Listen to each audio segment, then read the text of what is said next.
আজকে আমরা অ্যামাজনের প্রোডাক্ট রেভিনিউ ক্যালকুলেটর ব্যবহার করে কিভাবে প্রোডাক্টের প্রফিট আর ফিজ গুলা ক্যালকুলেট করতে হয় তা শিখবো। তো এটা গুরুত্বপূর্ণ এই কারণে যে আপনি কোনো প্রোডাক্ট কেনার পরে লস হোক সেটা কোনোভাবে চাইবেন না, এবং সেই জন্য প্রোডাক্টের প্রফিটেবিলিটি আগে নিশ্চিত করে নেওয়াটা গুরুত্বপূর্ণ। তো প্রোডাক্ট রেভিনিউ ক্যালকুলেটর ব্যবহার করার জন্য আপনাকে অ্যামাজন FBA ক্যালকুলেটর অথবা অ্যামাজন FBA রেভিনিউ ক্যালকুলেটর লিখে গুগলে সার্চ করলেই প্রথম যে লিঙ্কটা আসবে সেটাই রেভিনিউ ক্যালকুলেটরের লিঙ্ক। তো আমরা এটা ওপেন করব।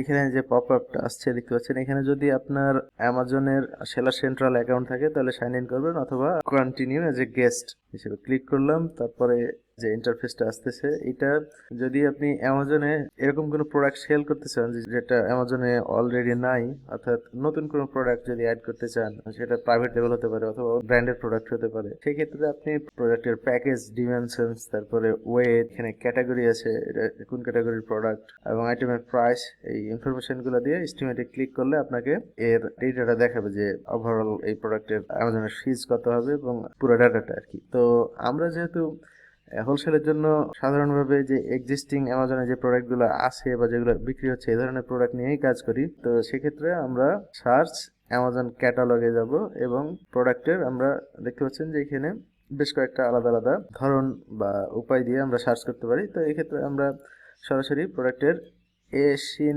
দিয়ে যে প্রোডাক্টের আমরা প্রফিট ক্যালকুলেট করতে যাচ্ছি সেটার এশিন নিয়ে আমরা সার্চ করব। তো এইখানে এই প্রোডাক্টের ডেটা চলে আসছে, আমরা দেখতে পাচ্ছি যে ইউনিট ওয়েট অর্থাৎ প্রোডাক্টের ওজন, তারপরে প্যাকেজ ডিমেনশনস ইত্যাদি। তো এইখানে দুইটা ক্যালকুলেটর পাশাপাশি আপনারা দেখতে পাচ্ছেন যে প্রথমটা হচ্ছে অ্যামাজন ফুলফিলমেন্ট, অর্থাৎ আমরা যদি অ্যামাজন FBA প্রোগ্রাম ইউজ করি তাহলে এই ক্যালকুলেটর বাম পাশেরটা আমরা ইউজ করবো, এবং যদি আমরা নিজে ফুলফিলমেন্ট অর্থাৎ মার্চেন্ট ফুলফিল্ড প্রোডাক্ট হয় বা FBM যেটা, সেটার জন্য আমরা ডান পাশের যে ক্যালকুলেটরটা যে ফিল্ডগুলো আছে এটা পূরণ করে আমরা হিসাব করবো। তো যেহেতু আমরা FBA নিয়ে কাজ করব, সো আমরা অ্যামাজন ফুলফিলমেন্ট ক্যালকুলেটরের যে ব্যবহারটা এটা আমরা বিস্তারিত দেখবো। তো এইখানে দেখতে পাচ্ছেন যে প্রোডাক্টের যে বাই বক্স প্রাইস ছিল সেটা অটোমেটিক্যালি সেলিং প্রাইসটা এখানে নিয়ে নিয়েছে ক্যালকুলেটর। তারপর আমরা দেখতে পাচ্ছি যে অ্যামাজন ফিজ এখানে দেখতে পাচ্ছি। তো এটা অ্যামাজনের রেফারেল ফি বলে। অ্যামাজন প্রত্যেকটা প্রোডাক্টের বিক্রির জন্য একটা রেফারেল ফি নেয়। তো এই ফিটা সাধারণভাবে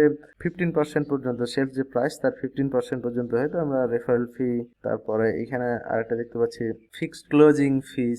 এটা মূলত যদি আমাদের ইন্ডিভিজুয়াল সেলার প্ল্যান হয় সেক্ষেত্রে এই ফিটা নেই, আর আমাদের যদি প্রফেশনাল সেলার অ্যাকাউন্ট হয় সেক্ষেত্রে আমাদেরকে এই চার্জটা দিতে হবে না। তো আমরা হোলসেলের জন্য সাধারণভাবে প্রফেশনাল প্ল্যানই ইউজ করবো, যার কারণে এই ফিটা লাগবে না। আর আরেকটা যেটা দেখাচ্ছে যে ভ্যারিয়েবল ক্লোজিং ফিজ, এই ভ্যারিয়েবল ক্লোজিং ফিজটা নির্দিষ্ট কিছু ক্যাটাগরির প্রোডাক্টের জন্যই শুধুমাত্র এটা ফিটা দিতে হয়, যেমন বুকস, ডিভিডি বা ভিডিও গেম কনসোল, এই টাইপের যে ক্যাটাগরিগুলো আছে।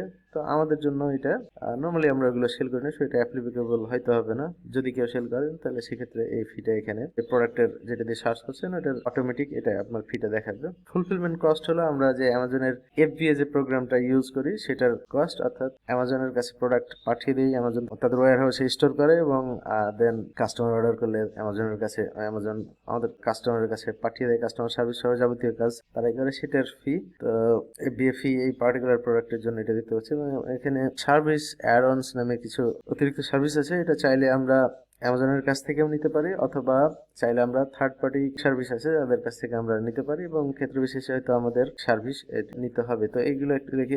প্রথম যেটা আছে যে ইনভেন্টরি প্লেসমেন্ট ফি, যখন আমরা শিপমেন্ট প্ল্যান ক্রিয়েট করি অ্যামাজন ওয়্যারহাউসে প্রোডাক্ট পাঠানোর জন্য, তখন ধরেন আমরা যদি এরকম হয় যে একসাথে 50টা প্রোডাক্ট, সেটা একই প্রোডাক্টের 50টা ইউনিট হইতে পারে, অথবা ভিন্ন ভিন্ন প্রোডাক্টের 50টা ইউনিট হয়তো আমরা অ্যামাজনের কাছে পাঠাচ্ছি শিপমেন্ট ক্রিয়েট করার সময়, তখন প্রোডাক্ট এক বক্সের মধ্যে নিয়ে যায় আমরা চাইলে যে কোনো এক জায়গাতেই পাঠিয়ে দিতে পারবো তাদের যে কোনো একটা ফুলফিলমেন্ট সেন্টারে, এমন না। তো তারা অনেক সময় দেখায় যে হয়তো আমাদের প্রোডাক্টের ওই 50টার মধ্যে বলা যে 20টা মনে করেন ফ্লোরিডার কোনো ফুলফিলমেন্ট সেন্টারে, তার মধ্যে হয়তো 15টা ক্যালিফোর্নিয়ার কোনো ফুলফিলমেন্ট সেন্টারে, আবার বাকি মনে করেন 15টা হয়তো বা 5টা এভাবে ভেঙে ভেঙে তারা অন্য আরেকটা স্টেটের হয়তো ফুলফিলমেন্ট সেন্টারে, তো এভাবে করে নিয়ে আলাদা আলাদা আবার প্যাকেট করে তাদের ভিন্ন ভিন্ন অ্যাড্রেসে প্রোডাক্টগুলো পাঠানো একটু ঝামেলার ব্যাপার হইতে পারে আর কি। তো সেক্ষেত্রে তারা আবার একটা সার্ভিস দেয় যে ইনভেন্টরি প্লেসমেন্ট সার্ভিস। এই সার্ভিসটা অন করলে আমাদের এই সবগুলো প্রোডাক্ট তারা যে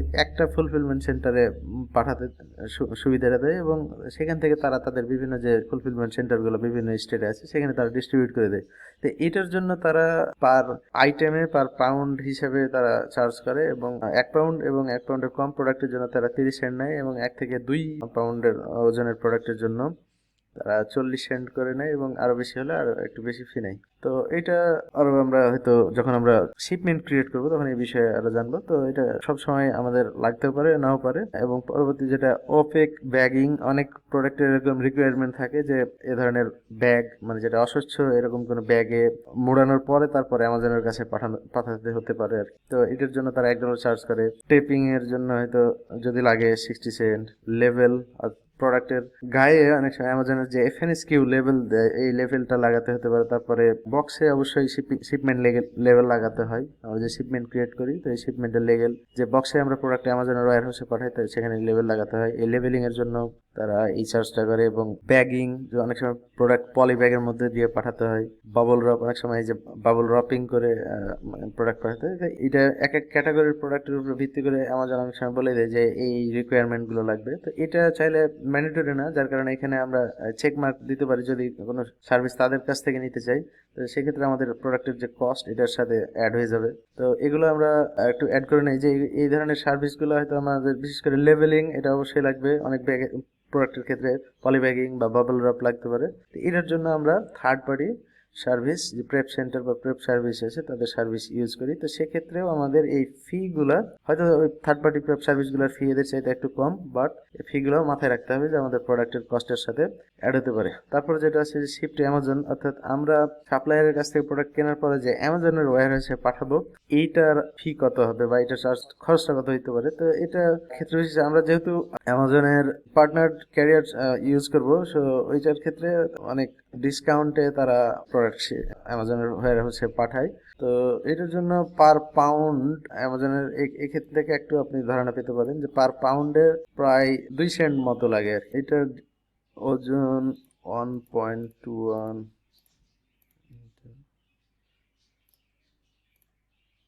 তো 0.24 পাউন্ড মতো আমাদের যে শিপমেন্ট অ্যামাজনের ওয়্যার হাউসে পাঠানোর জন্য এটা লাগতে পারে। তো এটা আপনি এখানে দিতে পারেন, অথবা আমরা চাইলে নিচে যে মিসেলিনিয়াস কস্ট এখানেও এটা অ্যাড করতে পারি। তো আমরা এটা পরে আসতেছি। এইখানে আরেকটা স্টোরেজ কস্ট যেটা আর কি, অর্থাৎ অ্যামাজনের ওয়্যার হাউসে আমাদের যে প্রোডাক্টটা থাকবে তো সেটার স্টোরেজ কস্ট এটা দুইভাবে অ্যামাউন্ট চার্জ করে। জানুয়ারি থেকে সেপ্টেম্বর এক ধরনের চার্জ, আর অক্টোবর থেকে ডিসেম্বর, এই 4 মাস অর্থাৎ Q4-এ চার্জটা দেখতে পাচ্ছেন যে প্রায় 3 গুণেরও বেশি চার্জ করে তারা। এটা স্বাভাবিকভাবেই এটা করার কারণ হলো যে এই পিরিয়ডটা অনেক রাশ একটা পিরিয়ড, প্রচুর পরিমাণে সেল হয় এবং প্রচুর তাদের স্টোরেজ যে ক্যাপাসিটি এর উপরে প্রেশার থাকে। সো এই সময়ে তারা একটু বেশি চার্জ করে। তো আমরা কোন বছরের কোন সময়ে প্রোডাক্ট তাদের ওয়্যার হাউসে পাঠাচ্ছি এটার উপরে নির্ভর করে আমরা এই অপশন দুটোর মধ্যে যে কোনো একটা সিলেক্ট করব। যেমন এখন অক্টোবর দিকে বা নভেম্বর Q4-এ আমরা আছি, এই সময় যদি তাদের ওয়্যার হাউসে প্রোডাক্ট পাঠাই তাহলে সেক্ষেত্রে আমরা এই অপশনটা সিলেক্ট করে তারপরে এই ফিজটা ক্যালকুলেট করব। আর প্রত্যেকটা প্রোডাক্টের আমরা এভারেজ যে inventory unit stored, estimate monthly sales, এটা একটা প্রোডাক্টের বিপরীতে আমরা এই খরচগুলো হিসাব করতেছি। আর আদার কস্ট এখানে দেখতে পাচ্ছেন যে নিচে নেট প্রফিট 11.72 দেখাচ্ছে, বাট আমরা সবচেয়ে ইম্পর্টেন্ট একটা কস্ট এখানে আমরা এখন অ্যাড করিনি, সেটা হলো যে কস্ট অফ গুড সোলস, অর্থাৎ সাপ্লায়ারের কাছে আমরা যে প্রোডাক্টটা কিনবো তার কস্টটা আমাদেরকে এখানে এখনো বসায়নি। তো সাপ্লায়ারের কাছ থেকে প্রোডাক্ট কেনার আগে অবশ্যই সাপ্লায়ারের প্রোডাক্টের কস্ট কত, অর্থাৎ আমরা যদি এই পার্টিকুলার প্রোডাক্ট কত ডলারের সাপ্লায়ারের কাছ থেকে সোর্স করতে পারতেছি আর কি, তার ভিত্তিতে আমরা এই কস্টটা এখানে বসালে আমরা এক্সাক্ট যে আমাদের প্রফিট কত হবে সেটা এই প্রোডাক্টের বুঝতে পারবো। তো যেহেতু এখানে সাপ্লায়ারের কত কস্ট এটা আমাদের জানা নাই, সো এখানে বসার অপশন নাই। তো 3x নামে একটা রুল আছে আর কি, মানে জাস্ট এখানে একটু ধারণা দেওয়ার জন্য এই কস্টের। তো ব্যাপারটা, যে কোনো প্রোডাক্ট যে প্রাইসে আপনি অ্যামাজনে সেল করবেন তার যদি 1/3 আপনি এটা সোর্স করতে পারেন, তাহলে এই প্রোডাক্টটা নিয়ার অ্যাবাউট 100% প্রফিট হতে পারে। অর্থাৎ এই প্রোডাক্টের প্রাইস আমরা দেখতে পাচ্ছি যে $21। এখন এই প্রোডাক্টটা যদি আমরা $7 সোর্স করতে পারি, তাহলে এটা হয়তো আমাদের জন্য প্রফিটেবল হবে। কিভাবে? তো এই 3x রুল যেটা হলো যে একটা প্রোডাক্টের যে টোটাল খরচের, ধরেন কথার কথা উদাহরণ হিসেবে একটা প্রোডাক্টের সেলিং প্রাইস যদি আপনি $30 সেল করতে পারেন, তো সেই প্রোডাক্টে যদি আপনি তার মধ্যে $10 যাবে সাপ্লায়ারের কস্ট, অর্থাৎ যার কাছ থেকে আপনি প্রোডাক্ট কিনবেন, $10 অ্যামাজনের ফি, আর $10 আপনার প্রফিট। এটা সহজে বোঝানোর জন্য। তো এই ক্ষেত্রে আমরা সাপ্লায়ারের কাছ থেকে কস্ট পেলে আমরা এখানে প্রোডাক্ট কস্টটা অ্যাড করব। এটা জাস্ট আমি এক্সাম্পল হিসাবে দিলাম। তারপরে আমরা এখানে আমাদের যে নেট মার্জিন এটা প্রোডাক্টটার দেখতে পাচ্ছি আর কি। আর যেটা মিসেলিনিয়াস কস্ট, এইখানে একটু বলছিলাম যে আমাদের বাবল র্যাপিং, তারপরে ব্যাগিং আর লেভেলিং তো অবশ্যই লাগবে। তো প্রেপ সার্ভিসগুলো এই ধরনের সার্ভিস দেয়, তো এটার কস্ট সাধারণত $1 আর নিচেই হয়, বা সামান্য $1 সাথে তারতম্য হয়। তো আমরা এখানে মিসেলিনিয়াস কস্টের জায়গায় আমাদের যে ধরনের প্রেপিং লাগবে যে এই সার্ভিসটা, সেটার কস্টটা আমরা এখানে অ্যাড করে দিয়ে তারপরে টোটাল কস্টটা আমরা হিসাব করতে পারি।